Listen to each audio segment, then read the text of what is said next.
All right, now as we continue to move in through by finding out more details regarding the world of business, let's go in for the study that has found contaminated fruits and vegetables in Arusha. As the demand for sustainable food systems increases globally, a recent study reveals the production, trading and consumption of fruits and vegetables in Arusha city that are highly contaminated with pesticide residues. The findings of the study conducted between 2019 and 2021 were presented in Arusha by the Tanzania Plant Health and Pesticides Authority researcher, that is Dr. Jonas Kapeleka, during a day-long capacity building training on sustainable food systems for media owners and editors. The training was co-organized by the Network of Farmers and Livestock Keepers, Mtandao wa Vikundi via Wakulima na Wafugaji Mkoa wa Arusha, and the Global Alliance for Improved Nutrition, as well as the ILES Day Packs and the Agriculture Non-State Actors Forum. Now, also on the other hand, titled Assessment of the Food Safety Risks Along the Main Fruit and Vegetable Supply Chain in Arusha City, the study that was carried out in Arusha City aimed at establishing the safety levels of fruits and vegetables. Now, the fruits and vegetables involved in the study include tomatoes, onions, black nightshade, kale, cabbage, carrot, okra, spinach, tomatoes, and watermelon, among others. Now, presenting the findings, Dr. Kapeleka said that the study aimed at establishing levels of contamination as well as biological, chemical, and physical in Arusha, Kilimanjaro, and Manyara regions. The findings show that 63% of sampled fruits and vegetables had been contaminated by at least one micro finding in there, which was at least a 1 microbial contaminant. Now, also on the other hand, the training was organized by the Network of Farmers and Livestock Keepers, which was Vikandao via Wakulima na Wafugaji Mkoa wa Arusha. Now, as you continue to look at the title, which was titled Assessment of the Food Safety Risks Along the Main Route and the Main Fruit and Vegetable Supply Chains in Arusha, the study was carried out mainly to establish the safety levels of fruits and vegetables in there. And then, as the demand for sustainable food systems increases globally, there was a recent study revealing the production, trading and consumption of fruits and vegetables within Arusha city. These were highly contaminated with pesticide residues, and the findings of the study, also conducted between 2019 and 2021, were presented in Arusha by Tanzania Plant Health and Pesticides Authority, that is the Dr. Jonathan Kapeleka. And the study found contaminated fruits and vegetables within the Arusha city and beyond. So the training was co-organized by the Network of Farmers and Livestock Keepers, Mtandao wa Vikundi vya Wakulima na Wafugaji Mkoa wa Arusha, which is Mwiva Arusha, and the Global Alliance for Improved Nutrition, that is GAIN, ILES the Spikes, and the Agriculture Non-State Actors Forum, ANSAF. So the title Assessment of the Food Safety Risks Along the Main Fruit and Vegetable Supply Chain in Arusha City, the study that was carried out in Arusha City aimed at establishing the safety levels of fruits and vegetables. Now, the fruits and vegetables involved in the study included tomatoes, onions, black nightshade, kale, cabbage, carrot, okra, spinach, tomatoes, and watermelon, among the rest. Now, these particular findings say the study aimed at establishing levels of contamination, especially biological, chemical, and physicals in Arusha, Kilimanjaro, and Manyara regions. Now, besides that, as we continue to look at more of the updates coming in across the East African region, we head to the new Mombasa Zanzibar flight route set to boost tourism. Now, the tourism stakeholders in Mombasa have welcomed the introduction of Mombasa Zanzibar flights by the Marify Air Service. Now, the new service, which will be operated by African Express Airlines using both Sierra J200 series with the capacity to carry 50 passengers, and MD-82, A1 and A150 Creator seater aircraft, has been landed as a boost to the tourism sector. Marifly Air Service Commercial Director Sam Omondi said that the new route connecting the coastal city of Mombasa and the island of Zanzibar was a move in the right direction as Kenya's tourism eyes full recovery following the easing of travel restrictions in the wake of the devastating COVID-19 pandemic. Now, Omondi contends that the new flight intends to serve people of both countries, including international guests who want to sample the various attractions in the two destinations which have similar characteristics. Now, he did reveal that surprisingly, the flights will be on Monday and Fridays with increases in flight frequencies early next year to have an additional Wednesday flight. Facilitating transportation between Mombasa and Zanzibar will be mutually beneficial to the two tourism destinations, strengthening tourism, culture, and trade links. Now, he gave the promotion in the introductory fares as Nairobi to Zanzibar with $250, that is approximately 30,735 Tanzanian shillings. Then Mombasa to Zanzibar, 160, that is approximately 19,670 Kenyan shillings. The other is $160. Then the return fee from Nairobi to Zanzibar, Zanzibar to Nairobi is $450. That is 55,300 Kenyan shillings. While return from Mombasa to Zanzibar, Zanzibar to Mombasa is $300. That is 36,800 Kenyan shillings. Now, the Mombasa Senator Muhammad Faki, who was the chief guest at the launch, welcomed the new connection, saying it is a big boost to the tourism industry and added that the coastal region stands to benefit from it. Faki said that the new flights will play an important role in boosting tourism numbers, both local and international, as two countries remain popular tourist destinations in the region.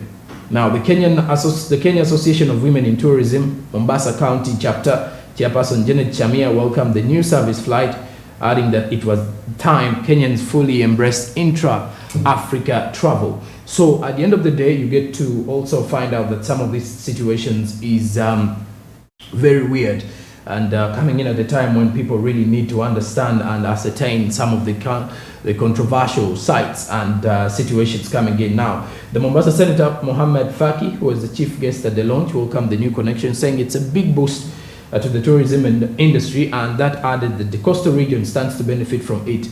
And Faki did reveal that the new flights will play an important role in boosting the tourism numbers, both local and international, as of the two countries remain popular tourist destinations within the region. And especially during this time of the festive season, you get to realize that Zanzibar and Mombasa, Dar es Salaam are receiving continuous numbers of various tourists coming in from different countries heading into the city in there. Now, the Kenya Association of Women in Tourism, Mombasa County Chapter Chairperson Janet Chamia welcomed new service flight, adding that it was time Kenyans fully embraced intra-Africa travel, especially moving in from different countries, moving in from Kenya, heading to different countries, and in that way you will see the flow of tourism growing, not only for Kenya but also for the other countries that different Kenyans will be heading to. So it is something that you will definitely experience at the end of the day. Now, lastly, from that particular board, we look at Kenya Revenue Authority, which has apparently started a crackdown on hidden employee packs. Now, the Kenya Revenue Authority has started a crackdown on firms under declaring their payrolls in what will see thousands of employees pay taxes on items like overtime, leave pay, and per diems. Now, the taxman is targeting a raft of employee benefits and packs running in 2 billion that have been paid to star employees and not subjected to the 30% pay as you earn. This apparently comes days after official data uncovered an additional 230,935 workers earning above 100,000 Kenyan shillings monthly who were not captured in state filings, raising fears of tax evasions. Now, the Kenyan National Bureau of Statistics revised the pay data for 2.9 million Kenyans employed in the formal sector for the 4 years to 2020 after it emerged that firms have been omitting some regular packs while reporting the workers' payroll. Now that the Kenyan Revenue Authority has threatened firms with penalties of up to 25% of the evaded tax if they fail to report the hidden allowances, the taxman wants the firms to inform it of packs such as telephone allowances, dinner cash, and per diems in excess of 2,000 shillings per day, and non-cash benefits like gym fees in excess of 3,000 Kenyan shillings monthly. It is also pushing the companies to declare workers' private expenditure like payment of school fees, insurance, and utility bills that were met by the employer. The Kenya Revenue Authority is racing to bring more people into the tax bracket and cap tax cheating and evasion in the quest to meet targets. Kenya did make a commitment to the International Monetary Fund to recover the unpaid taxes from the high net worth professionals and traders in an effort to raise national revenues. The Kenya Revenue Authority is flagging wealthy individuals that have been hiding their sources of income while engaging in luxury spending and accumulation of property, including the purchase of homes and big cars. Now, the revision of payroll filings by the Kenya National Bureau of Standards saw those earning over 100,000 Kenyan shillings monthly jump from 79,909 captured in 2020 to 310,884, outing over 230,000 top earners whose firms have been under declaring their salaries. Now, last year, the number of workers earning 100,000 Kenyan shillings jumped 15%, or 48,000 more, to 353,833. So that is a number that you should definitely be getting in there from Kenya, as Kenya Revenue Authority continues to move in with that particular move to ensure that they find out who is evading these particular taxes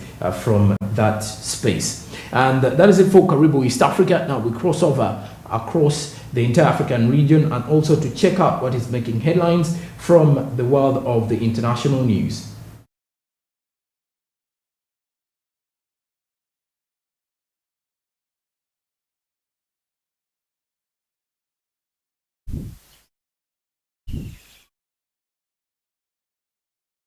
All right, now with the international news, before that, just to quickly remind you that investment has been made easier and possible with Zabu. Zabu says, my money, my future. Zabu, which is a platform by Altex East Africa, says, do something new today. Dial star 292 hash, that is the USSD code for the MTN subscribers, and do follow the prompts. Make sure that you can definitely get to the Zabu homepage and you can clearly select any product that you wish to start with, learning from which the select preferred maturity bond will range from 0 to 3 years and beyond. And remember, with a minimum of 15,000 Ugandan shillings, Zabu says you can invest in government bonds and make it easier for you to start your investment journey. The markets open at 8:15 a.m. and close at 3:15 p.m. These markets are closed on weekends and on public holidays, so that is when you will not be able to see the markets open. But the other days you'll be able to experience investment. Zabu,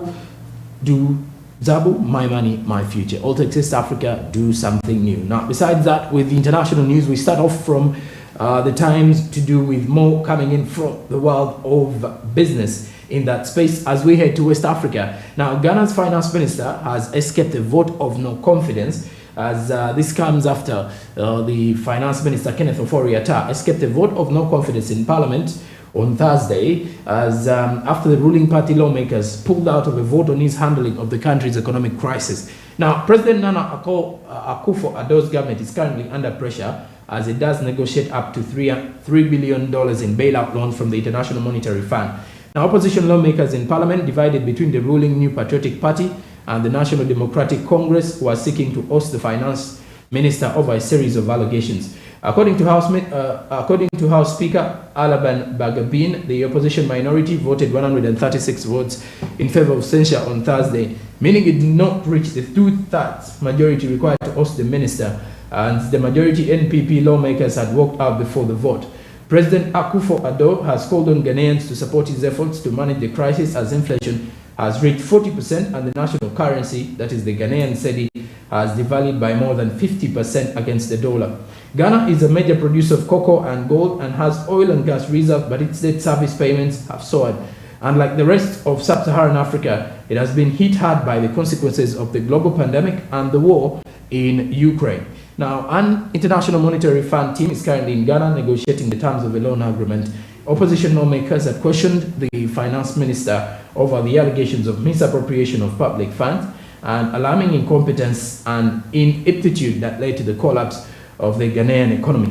Last month, the minister denied any wrongdoing in Parliament, but he also apologized to Ghanaians for the hardships they were facing. The president has the final say in removing a minister from office. So last month, Akufo-Addo fired Finance Secretary Charles Adu Bohen after allegations of corruption, as Ghana continues to battle with inflation cases, and of course it had actually led to most of the ministers, and especially those in Parliament, the lawmakers, saying that the finance minister should go down or should resign from office with the fact that he has failed to tame this particular ongoing inflation within Ghana. Now, crossing away from Ghana, we head to the southern part of Africa as Cyril Ramaphosa holds Cape Town rally amid a corruption scandal in South Africa's court. Now, Cyril Ramaphosa is the only candidate ahead of his former health minister, Zweli Mkhize, for president of the African National Congress. The party meets next week to decide who will lead the country if the increasingly contested ANC wins the 2024 general election. But before the internal vote, Parliament did decide whether to launch impeachment proceedings against the president. Ramaphosa is accused of trying to conceal a burglary at one of his properties, during which large sums of cash were found hidden in a sofa. The African National Congress, which has a large majority in parliament, has given him official support, making a forced departure unlikely. But some have accused the party's top brass of trying to silence dissenting voices with the all-powerful National Executive Committee that heads it. The president, who's in trouble just days before a crucial election, went hunting outside his home province of Cape Town on Saturday. Now, the province is traditionally favored by the first opposition party, the Democratic Alliance, which won more than 50% of the votes in the last local elections.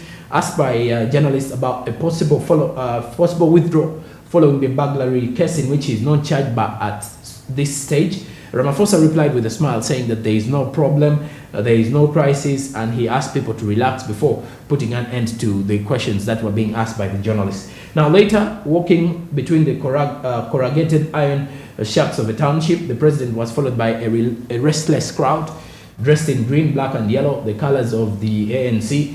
Supporters shouted, my president, but the word corruption was also on some lips, as corruption in the ANC is killing communities. That is according to Nsifue Ngasanza, who is a man in his 40s, listing the needs in deprived areas where access to water and electricity is clearly not guaranteed. Now, as South Africa does look at the polls in 2024, Cyril Ramaphosa is highly expected to stand as president, or as president again as the incumbent coming in back into the polls there in South Africa. Then lastly, from the international news, we head to the United States as the World Trade Organization says that Trump's U.S. steel tariffs have blocked global trade rules. Now, the World Trade Organization has found that the tariffs on steel and aluminum imports that were imposed by the United States under former President Donald Trump violate global trade rules. Trump had claimed national security concerns when he announced the new border taxes in 2018, sparking a wave of trade flights around the world. The World Trade Organization rebuffed the argument, saying that the duties did not come at a time of war or the other emergency. The U.S. said it stood by the tariffs. The U.S. strongly rejects the ruling and has no intention of removing the measures, as the Assistant U.S. Trade Representative Adam Hoyt said that the WTO, World Trade Organization, said that the U.S. should bring its trade policy into compliance. If the country does not abide by the decision, the countries who brought the compliance entitled under the World Trade Organization rules to impose retaliatory tariffs on the U.S. The United States can also appeal, as this would leave the dispute in limbo, because the U.S. has for years blocked the appointments of the World Trade Organization's appellate body, which hears appeals, leaving it unable to function. China said in a statement that it hoped that the United States would respect the ruling and correct its policies as soon as possible, while Switzerland's Secretariat for Economic Affairs said that the World Trade Organization report had confirmed that countries enjoyed broad discretion to protect security interests, provided they meet certain minimum requirements. Now, Norway's Ministry of Foreign Affairs did not respond to a question about next steps. It said in a statement that it had brought the case to try to prevent protectionism so that the rules-based multilateral trading system is not undermined. Now, on the other hand, trade experts say that the dispute mattered less for its practical impact than for its implications for the increasingly shaky consensus around how to govern global trade. And then more crisis hitting that of Donald Trump, with the fact that Donald Trump will be standing in for president in the United States after confirming this year that he will definitely go back to the White House. And of course, just before we head into a break, to quickly remind you that our website is www.smart24.tv for more of the business updates stories, both local and international. And as well, you can get onto our YouTube channel, Smart24 TV Live. Just to also remind you, other social media platforms, including Twitter, Smart24 TV, Facebook, Smart24 TV Official, Instagram, Smart24 TV Smart24 TV. I'm Jerome Paul Sonko on Twitter, Facebook, and Instagram. And also, the investment journey is something that you should quickly start off with, and Zabo is giving you that advantage. How to do that is by dialing *292# for the MTN subscribers and start your investment journey with Zabo, which is a platform by Altex East Africa. The markets on Zabo platform do open at 8:15 a.m. and by the time we return with the third hour of the show, we shall be already into the opening of the Zabo markets, and these markets only close at 3:15 p.m. East African Standard Time. Also note that the markets close during weekends and during public holidays, but the rest of the times you will definitely find out that you'll be able to invest in bonds and securities, especially government bonds. So quickly start your investment journey by investing in Zabo. When we do return after the break, I do have more coming in from the world of the business updates, the also having the social media trends, and also inspiring your morning and motivating you as well. Good morning, stick around.